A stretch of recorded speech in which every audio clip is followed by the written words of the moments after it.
हरिओम, ओम आनंदमय, ओम शांतिमय, ओम ज्ञानमय। आप सभी दर्शकों का हमारे चैनल पर स्वागत है। आज हम लोग बीएड फर्स्ट सेमेस्टर के अंतर्गत अभिक्षमता के प्रकार और उसकी विशेषताओं के विषय में अध्ययन करेंगे। अभिक्षमता क्या है?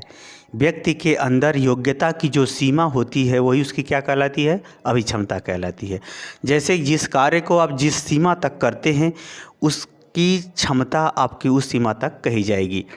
अभिक्षमता योग्यता के स्तर या सीमा को प्रदर्शित तो करता ही है, साथ में अभिक्षमता की अगर हम बात करें तो अभिक्षमता व्यक्ति के अंदर भावी गुणों की विकास का भी लक्षण है। अर्थात मनुष्य के अंदर जो वर्तमान स्थिति है उसमें अगर किसी योग्यता को हम भविष्य में विकास कर लेते हैं तो वह योग्यता का विकास ही उसकी क्या कहलाती है? अभिक्षमता कहलाती है। तो इस सब का अर्थ डिटेल में बताया जा चुका है। जो आप प्ले लिस्ट में जाएंगे तो आप 5-6 अर्थ अभिक्षमता का आप देखेंगे। हर वीडियो में अर्थ ही बताते रहेंगे तो वीडियो बहुत लंबा हो जाएगा। अतः हम चलते हैं इसके प्रकार पर। अभिक्षमता का जो पहला प्रकार है, एक जन्मजात अभिक्षमता कहिए या प्राकृतिक अभिक्षमता कहिए, जिससे प्रकृति जीवों को जन्म से ही प्रदान की रहती है। उसके अंदर वो कुछ विलक्षणता होती है, कुछ विशिष्टता होती है। कहा जाता है कि सामान्य रूप से प्रकृति सबके अंदर कुछ न कुछ विलक्षण विशेषता दी है, जिसके आधार पर वो अपना जीवन यापन या अपने जीवन का विकास करता है। तो जैसे होता है, जैसे दूध पीना, यह अभिक्षमता बालकों को जन्मजात मिली हुई है। दूध चूसने की क्षमता, सुगंध और दुर्गंध की क्षमता। जन्मजात अगर बालक को अगर आप मिट्टी का तेल ले जाएंगे तो वहाँ से असहज महसूस को कष्ट महसूस होता है। उसी तरह से सुगंध दुर्गंध इत्यादि समझने की क्षमता उसके अंदर जन्मजात होती है। उसी तरह से कुछ बालकों को आप लोग देखे होंगे जो बहुत तेज तीव्र बुद्धि के होते हैं, प्रतिभाशाली बालक होते हैं। तो एक प्रकार से देखा जाए बुद्धि की क्षमता की, कितने ही बालकों को देखेंगे छोटे हैं लेकिन तबला बजा लेते हैं, गाना गा लेते हैं, या वो भगवान की भक्ति करते हैं। उनके अंदर कुछ विशेष विलक्षण होती है। इसी तरह से अनेकों क्षमताएं हैं जो प्रकृति द्वारा या जन्मजात हमें प्रकृति उपहार के स्वरूप में दी रहती है। तो उसे कहते हैं जन्मजात अभिक्षमता या प्राकृतिक अभिक्षमता। दूसरा है अर्जित अभिक्षमता। अर्जित अभिक्षमता वह क्षमता होती है जिसको व्यक्ति अपने क्रियाकलाप, कौशल, प्रशिक्षण, ज्ञान इत्यादि व्यवहार के द्वारा उसका विकास करता है। जैसे प्रशिक्षण लेना, ट्रेनिंग लेना, किसी कार्य का आप ट्रेनिंग लिए, उस ट्रेनिंग के कारण से वह क्षमता आपके अंदर आ गई, उसके माध्यम से आप जीविकोपार्जन किए। उसी तरह से आप ज्ञानी हो गए तो पढ़ने के कारण से, पढ़ाई लगातार करने के कारण से, समझने बुझने चिंतन करने के कारण से आप ज्ञान की अभिक्षमता हो गई, आप प्रोफेसर बन गए। उसी तरह से गुप्त अभिक्षमता भी होती है। गुप्त अभिक्षमता का तात्पर्य होता है यह देश काल वातावरण परिस्थिति के अनुसार व्यक्ति के अंदर पूर्व के सीखे गए ज्ञान अनुभव के कारण से उत्पन्न हो जाती है।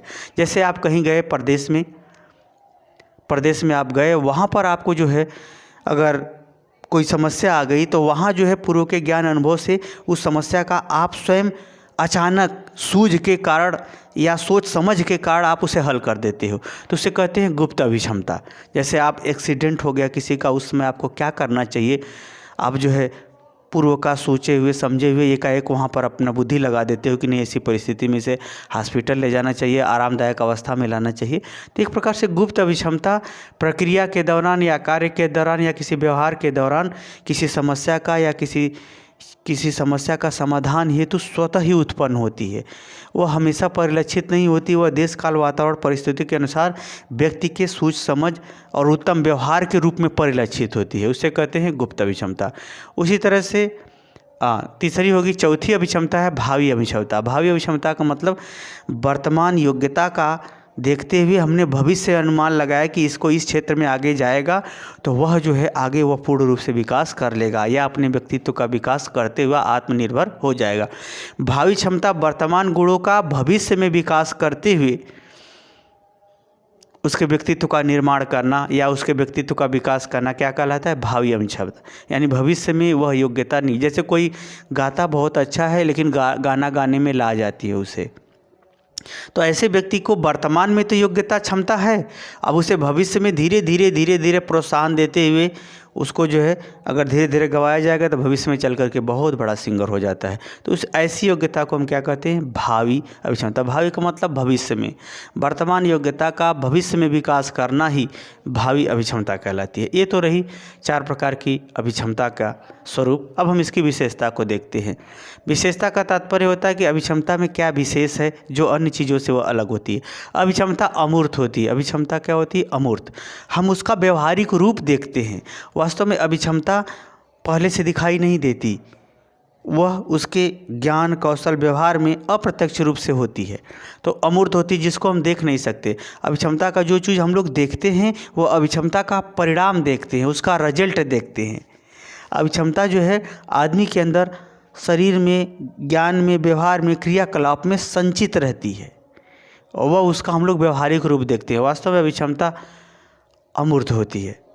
आगे अगर हम देखें तो अभिक्षमता की उपयुक्तता, अभिक्षमता जो है उपयुक्त कार्यों में प्रदर्शित होती है। जैसी आपकी क्षमता है वह कार्य उपस्थित होने पर ही आपकी अभिक्षमता का पता चलेगा।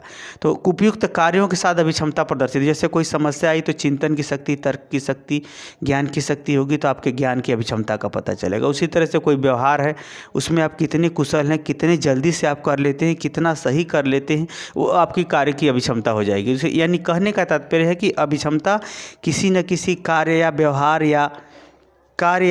इत्यादि के माध्यम से ही देखी जा सकती है। उसी तरह से भावी योग्यता, अभिक्षमता व्यक्ति की भविष्य की एक योग्यता भी है या भविष्य की योग्यता के विकास की रूपरेखा भी है कि आज यह गुण है, भविष्य में इसका विकास होगा, वही उसकी क्या कहलाती है, भावी अभिक्षमता कहलाती है। आगे है वातावरण प्रदर्शन। अभिक्षमता के लिए उपयुक्त है कि उसके अनुसार वातावरण मिले। अगर आपके पास योग्यता है, उपयुक्त वातावरण नहीं मिलेगा तो आपका विकास संभव नहीं है। अर्थात अभिक्षमता उपयुक्त वातावरण के साथ प्रदर्शित अच्छे से होती है या उसके विकास के लिए उपयुक्त वातावरण का होना आवश्यक है। आगे हम बात करें, अभिक्षमता व्यक्तिगत होती है।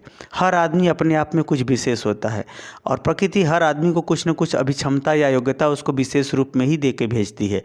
अर्थात जो अभिक्षमता होती है वो व्यक्तिगत होती है। ऐसा नहीं कि जैसे सब लोग किताब पढ़ लेते हैं तो सबकी अभिक्षमता समान है, नहीं।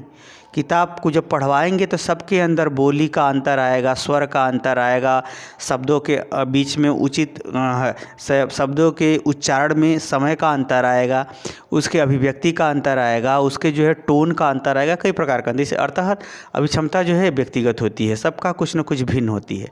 आगे है अभिक्षमता जो है रुचि और गुणों पर निर्भर करती है।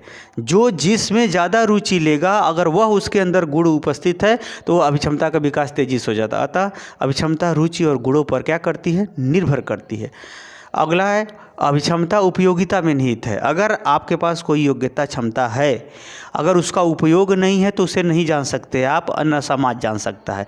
अर्थात अभिक्षमता के लिए यह आवश्यक है कि उसकी उपयोगिता हो, यानी उपयोगिता में ही आपकी अभिक्षमता का पता चलता है और आपके अंदर अभिक्षमता कितनी है इसका भी पता चलता है। आगे है निपुणता। जिसके अंदर जो अभिक्षमता होती है उस कार्य में वह निपुण होता है, कुशल होता है। कम समय में सही अनुक्रिया करते हुए वह सही कार्य करने में सफल हो जाता है, यानी निपुणता उसमें पाई जाती है। अभिक्षमता में क्या होती है, निपुणता होती है। इस प्रकार से अगर हम देखें तो अभिक्षमता व्यक्ति के बुद्धि और सही व्यवहार पर निर्भर करती है। यदि आपके पास बुद्धि है, सही व्यवहार नहीं है तो अभिक्षमता सही नहीं मानी जाएगी।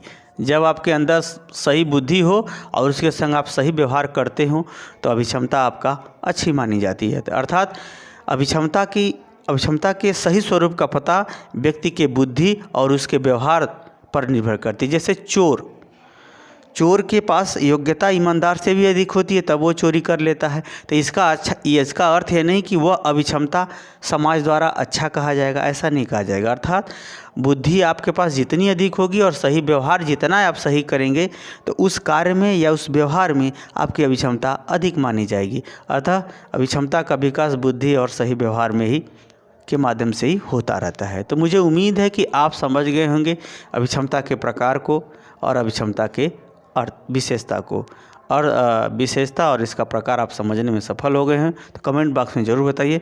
साथ ही मेरे चैनल को लाइक शेयर सब्सक्राइब भी कीजिए। हरिओम।